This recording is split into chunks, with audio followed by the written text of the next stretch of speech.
अस्सलाम वालेकुम दोस्तों, उम्मीद का आप खैरियत से होंगे। एक बार फिर से आपका स्वागत है हमारे चैनल पर। सऊदी अरब की कुछ इंपॉर्टेंट न्यूज़ इस वीडियो के दौरान शेयर करेंगे। सबसे पहले देखिए एक वीडियो क्लिप सऊदी अरब में काफ़ी ज़्यादा वायरल हो रही है, जो कि हमने जस्ट ही अभी आपको दिखाई। फिर से आप वीडियो क्लिप देख सकते हैं।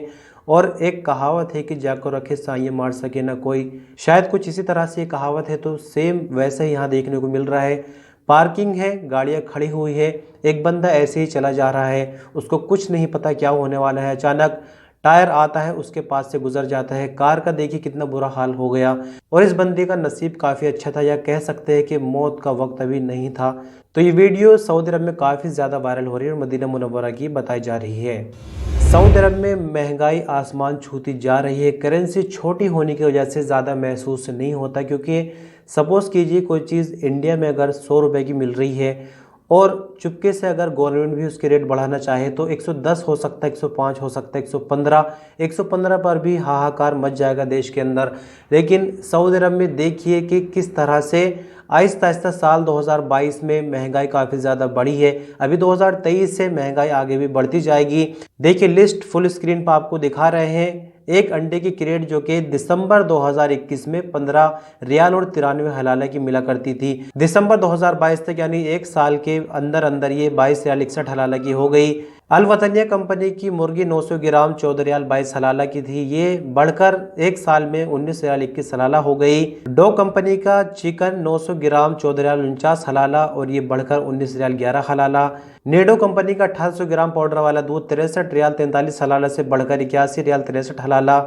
और भी इसके अंदर कई चीज़ें, लेकिन देखिए कि आलू की भी यहाँ पर एक एवरेज कीमत बताई गई है। आलू 1 किलो 3.5 रियाल का 2021 दिसंबर में रिकॉर्ड किया गया था, लेकिन ये भी बढ़कर दिसंबर 2022 में 4 रियाल और 23 हलाला का हो चुका है। अभी जैसे कि 2023 से और सऊदी अरब में नए नए तरह के डेवलपमेंट हो रहे हैं। उम्मीद यही है कि आगे भी और ज़्यादा महंगाई बढ़ेगी। लेकिन क्या इसी के साथ साथ आप लोगों की सैलरी पर भी कोई फ़र्क पड़ा है? कमेंट में ज़रूर बताएं।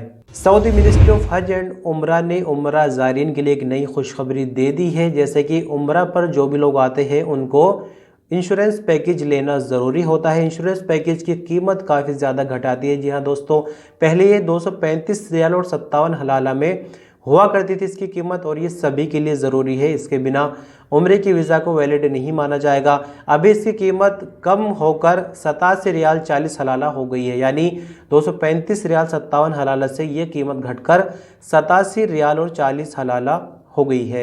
सऊदी अरब में अजनबियों को हटाकर मार्केट में सऊदियों को बिठाना या फिर नए रोजगार पैदा करने के लिए Saudi ministry of human resources ने बाकायदा एक फंड बनाया हुआ है, जिसको अरबी में हदफ कहते हैं। तो हदफ फंड ने साल 2022 के दौरान 4 लाख सऊदियों को प्राइवेट सेक्टर की कंपनियों में रोजगार देने के लिए, यानी कंपनी को सब्सिडी दी गई।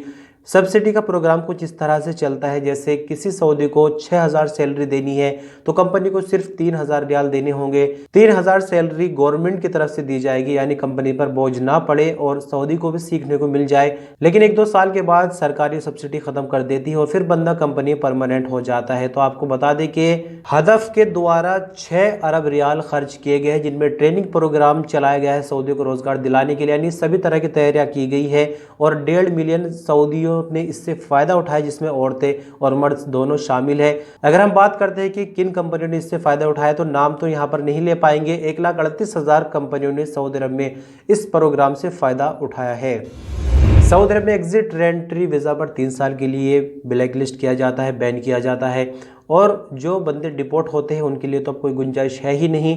लेकिन यहाँ पर एक सवाल कुछ इस तरह का है कि उसमें बंदे की कोई गलती नहीं, लेकिन फिर भी उनको भी सेम सज़ा मिलेगी। एक खारजी वर्कर ने जवाज़ात से ये पूछा कि कंपनी का डायरेक्टर ने मेरा इकामा रिन्यू नहीं कराया, इकामा एक्सपायर हो गया और 2018 में इनको डिपोर्ट कर दिया गया, यानी कि गवर्नमेंट की ऑफिशियल अथॉरिटी के द्वारा इनको डिपोर्ट किया गया। तो अब क्या है, दोबारा सऊदी अरब जा सकते हैं। हालांकि इनकी कोई खता नहीं थी सवाल के हिसाब से, लेकिन इस पर जवाज़ात का कहना यह है कि नए कानून के मुताबिक अगर आपको डिपोर्ट किया जाता है तो वापस लौटने की कोई गुंजाइश नहीं है, यानी जैसा बाकी लोगों के साथ होता है इनके साथ भी ऐसा होगा। सऊदी अरब ये बंदा भी वापस नहीं जा सकेगा। सिर्फ जो लोग छुट्टी पर सऊदी अरब से जाते हैं और वापस नहीं लौटते वो 3 साल के बाद लौट सकते हैं, बाकियों के लिए अब कोई गुंजाइश नहीं है।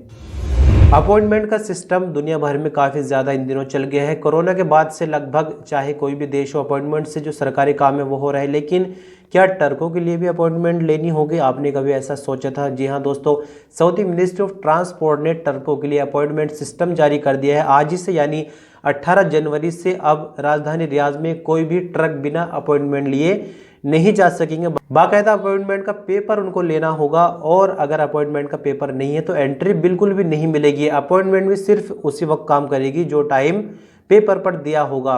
ये सारा निज़ाम मिनिस्ट्री ऑफ ट्रांसपोर्ट ने ट्रकों का जो रश होता है, भीड़ होती है, उसको कंट्रोल करने के लिए किया है, और जाम वगैरह शहर के अंदर ना लगे। यहाँ आपको थोड़ी सी जानकारी दे दे, राजधानी रियाद में इतवार से जुमेरात तक सुबह 9 से रात 9 बजे तक ट्रकों की एंट्री पर पूरी तरह से बैन है। इसके अलावा जुमा और शनिवार को शाम 5 से रात 9 बजे तक भी ट्रक राजधानी में नहीं जा सकते।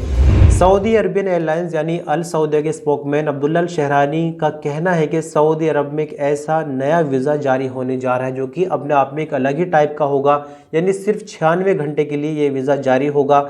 यानी अल सऊदिया की वेबसाइट से टिकट बुक करना है और उसी के साथ साथ ये वीज़ा भी जारी हो जाएगा।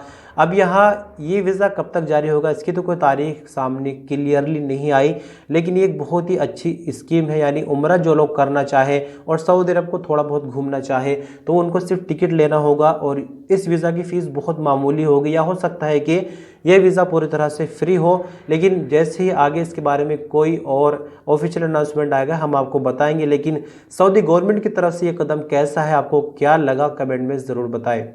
यूनाइटेड अरब अमीरात का शहर दुबई, ये गल्फ़ की जान है। गल्फ़ को अगर कोई ख़ास मुकाम मिला है, कोई ख़ास जगह मिली है तो दुबई की वजह से मिली है। सऊदी अरब आहिस्ता आहिस्ता उभर रहा है, तरक्की कर रहा है। लेकिन यहाँ मैं आपको बता दूं कि साल 2023 में जो एक आंकड़े जारी किए गए हैं, एक इंडस्ट्रियल रिपोर्ट जारी करने वाला विभाग लोमिना क्रॉस बॉर्डर इंसाइट की रिपोर्ट जारी की गई, जिसके मुताबिक साल 2022 में जिस तरह से FDI हुई है, यानी फॉरेन डायरेक्ट इन्वेस्टमेंट सऊदी अरब में हुआ है, विदेशों से जो कारोबारी है उन्होंने सऊदी अरब में इन्वेस्ट किया है, उसकी तेज़ रफ्तारी को देखते हुए सऊदी अरब के अंदर 2023 में इतना ज़्यादा इन्वेस्टमेंट होने वाला है कि ये यूनाइटेड अरब अमीरात को पीछे छोड़ देगा। आपको बताया कि साल 2022 में इस रिपोर्ट के मुताबिक सऊदी अरब में $40 बिलियन की रिकॉर्ड इन्वेस्टमेंट की गई है।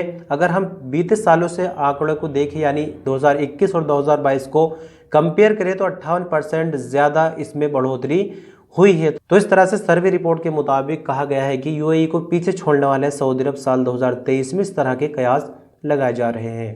तो दोस्तों, ज़रूरी खबरें तो ख़त्म हो गई। बात करते हैं थोड़ी सी मौसम को लेकर। सऊदी अरब में मौसम इन दिनों काफ़ी ज़्यादा ज़बरदस्त है। बारिश तो हर साल होती है नवंबर और दिसंबर में, लेकिन ये साल कुछ ज़्यादा स्पेशल है, बारिश रुकने का नाम नहीं ले रही। और मक्का मुकर्रमा में हम आपको 2 वीडियो दिखाने जा रहे हैं जहाँ पर कभी घास भी नहीं जमा करती थी। वहाँ देखिए पेड़ पौधे किस तरह से उभर आए हैं और हरा भरा एकदम से वहाँ का इलाका हो गया है। 2 वीडियो छोटे छोटे आपके सामने हैं। खबरों का सिलसिला बस यहीं खत्म हो जाता है। वीडियो आपको कैसी लगी कमेंट के रूप में हमें ज़रूर बताइएगा। जल्दी मिलेंगे एक नई वीडियो के साथ। अपना ख्याल रखिएगा। अल्लाह हाफिज़।